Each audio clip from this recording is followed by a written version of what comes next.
Welcome back to The Breakdown with me, NLW. It's a daily podcast on macro, Bitcoin, and the big picture power shifts remaking our world. The Breakdown is sponsored by Nexo.io, Near, and FTX, and produced and distributed by CoinDesk. What's going on, guys? It is Saturday, May 7th, and that means it's time for the weekly recap. Before we get into that, a little housekeeping. There are two ways to listen to The Breakdown.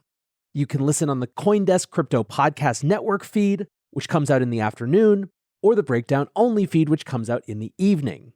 The CoinDesk feed has not only The Breakdown, but also some other great shows. Wherever you are listening to The Breakdown, if you're enjoying it, please go rate, review, help other people discover the show. Speaking of CoinDesk, if you haven't bought your tickets yet, I highly suggest you check out CoinDesk's Consensus 2022, which this year is happening in Austin, Texas, between June 9th and June 12th. The event has voices and topics representing a huge cross-section of the crypto space. You've got your CZs and SBFs, but also Punk6529 and Kathy Wood. It should be a really, really good time. If you're interested, you can use code BREAKDOWN for 15% off your ticket. Check out coindesk.com/consensus2022. And lastly, as always, in addition to them being a sponsor of the show, I also work with FTX. All right, so for today's weekly recap, we're actually just going to be talking about the Otherside NFT sale last week, but really I think there's a broader exploration here. If you listen to my interview with Vance Spencer yesterday, one of the things that we talked about and I was reflecting on at the end of the interview is this sense that I have that there is a huge battle brewing for the metaverse, these digital worlds that will occupy huge amounts of time and attention and economic resources. It seems to me that a huge number of different types of companies and projects are all converging towards that goal, but coming at it in very different ways. Meta is building off from a social network. Decentraland and the Sandbox are building off from NFTs in a crypto-native way. Epic, which created Fortnite and which just took in $2 billion of investment, is coming at it through the lens of games. I don't think it's clear who's going to win or even what strategy is going to win, but in terms of the sheer amount of human attention that will be concentrated on the other side of this, the stakes are pretty high. I think Yuga Labs, the company behind the Bored Ape Yacht Club, is one of those contenders, and a lot of what they do is going to set the tone for what other competing projects do as well. So let's start with the Yuga backstory. The original Bored Ape release was on April 23rd of 2021. These things, which are now so expensive, minted at a price of only 0.08 ETH, around $200, and sold out in around 12 hours. The narrative discussion in NFTs was all about digital art. Beeple was the biggest thing going at that time, and his piece Everydays had just sold at Sotheby's for $69 million. Profile picture projects, or PFPs, weren't nearly as widespread yet. By the second half of last year, it was clear that Bored Apes were another pillar of the NFT space. Mutant Apes, which was the first Bored Apes spin-off project, were released in August. The floor price of Bored Apes jumped by 40% at the start of September. And at the time, there were lots of debates in the NFT community about what was the key driver of value. Was it about historicity and historical significance, i.e. the OG collections like CryptoPunks that were the first to have come on the scene that could never be replicated because of where they sat in history? Or would something else be the reason that people came to NFTs? Bored Apes took a very different strategy, not just not trying to pander to crypto natives, but actively going to recruit from outside the space. In particular, they were going into the world of celebrities. Some of the early celebrities to change their profile pictures on networks like Twitter to their Bored Apes included people like Stephen Curry. But the biggest thing was in October of last year when Yuga signed a management deal with Guy Oseary. Oseary is famously the manager for Madonna, U2, and many, many others. Over the next couple months, Jimmy Fallon, Paris Hilton, Eminem, Tom Brady, Gwyneth Paltrow, and many more joined. In November, the Bored Apes landed on the cover of Rolling Stone, and on the 21st of December, the Bored Ape floor price flipped CryptoPunks and hasn't looked back since. There were a number of key differences. Whereas Larva Labs, the company behind the CryptoPunks, was a pretty hands-off, not particularly involved group, Yuga Labs were clearly aggressive about creating worlds from the basis of these humble pictures. In their Rolling Stone interview, they said that they wanted to be a Web3 lifestyle company. There was another fundamental difference, though, too, which was really important. Whereas there were very unclear IP rights and commercial rights for the CryptoPunks, Yuga sold Bored Apes with a really straightforward agreement, granting complete commercial use IP rights to their owners. Chubbycorn 2019 said, "The value in punks is the asset itself. The value in apes is them being Yuga's core NFT.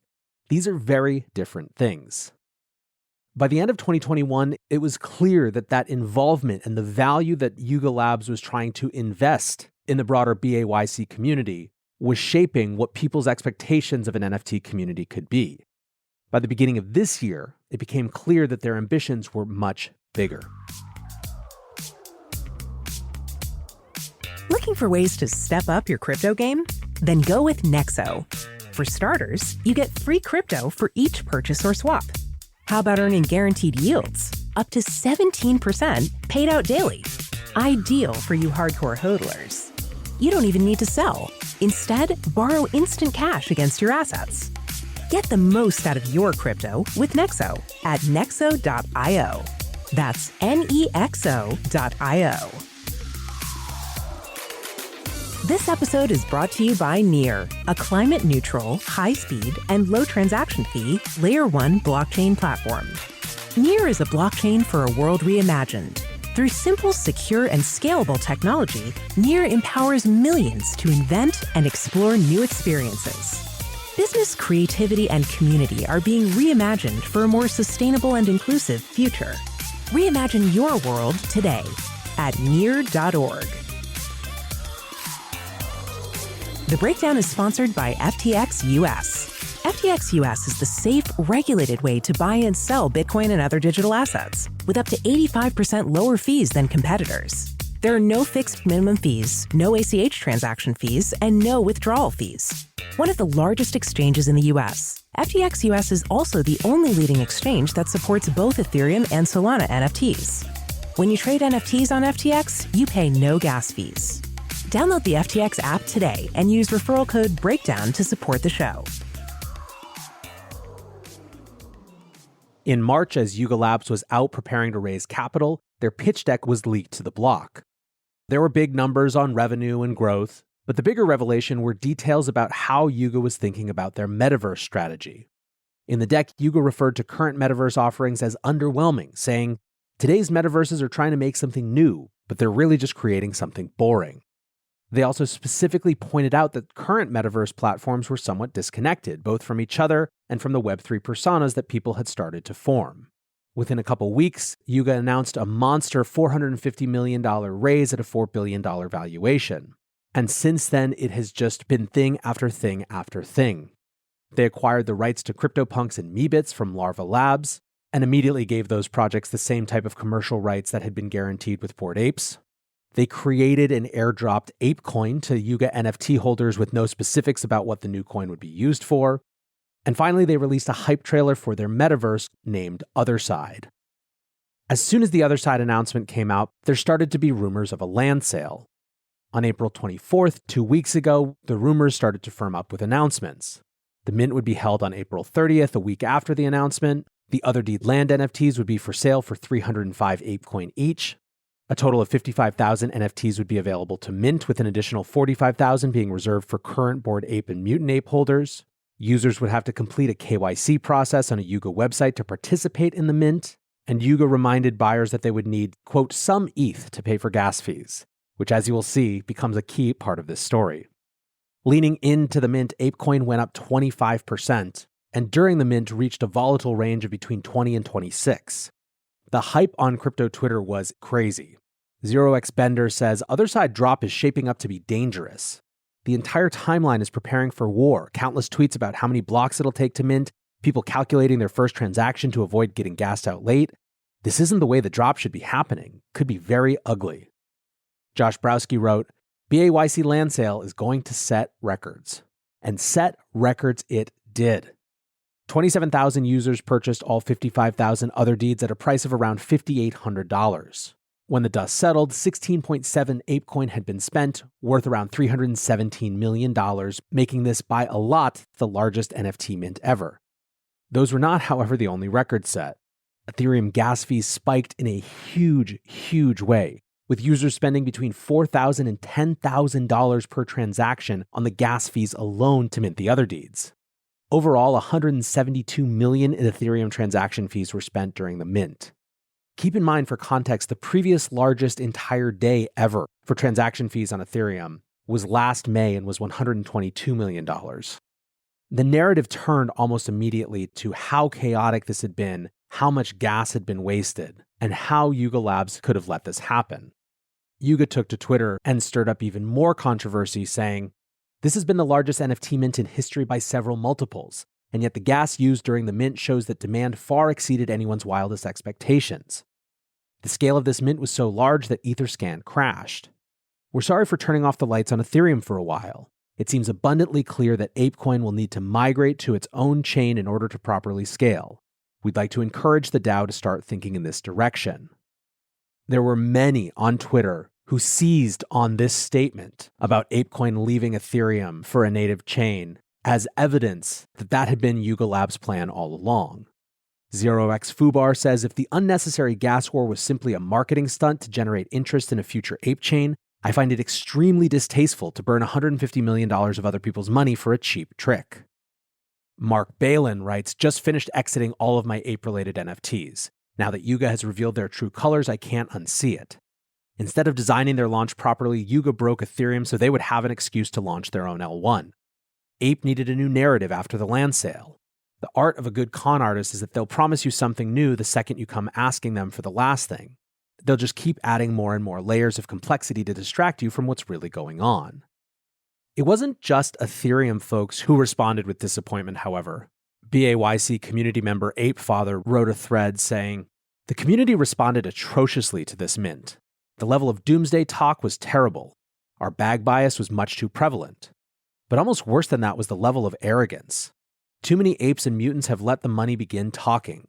The situation as a whole made me grasp onto how crazy this all is. I am beyond blessed to be in this situation at 24 years old. Last night I was brash in my reaction and was emotionally greedy at not being able to mint an extra to my already 5 free lands. Embarrassing. Fortunately, I have gotten over that, but the community's response I cannot get over. You may have millions in NFTs and that's outstanding, but grab onto reality. Yuga has given me more money than I can imagine, for that I am blessed. But last night was the first time in the Bored Ape Yacht Club history that I wasn't having fun. For that reason, I am taking profits off the table. I hope the community settles down and owns up." Now, of course, the other side to this was that this is the leading project in this space, and it just had enormous demand and excitement. Bender writes, "I'm shocked that the secondary volume of the Otherside isn't being talked about more. 215K ETH volume in 4 days. That's 623 million. Insane. Keep telling me NFTs are dead." Nathan Head writes, "Y'all acting like Yuga Labs killed someone or something. Sure, the mint was a shitstorm, but welcome to the very early stages of Web3. Chill." But I think, and this gets back to that opening discussion we had around the play for the metaverse, this thread from Udi Wertheimer is incredibly on point. When Valve released Half-Life 2 in 2004, everyone wanted it. So when you got the game disc, Valve forced you to install a new thing called Steam to play. It didn't have any other games, but everyone installed it because they had to, and the rest is history. Anyways, so Yuga Labs chain. This isn't a one-off example, by the way. Epic Game Store is the single most credible competitor to Steam, and it was spawned off of a mandatory installation for Fortnite players. It's beyond obvious to me that the winning long-term L1, insofar as such a thing exists, will come from creators that hit it with consumers, not from platform builders. I don't know if Yuga specifically can execute on this, but they have a better chance than Binance, Solana, etc., in my opinion.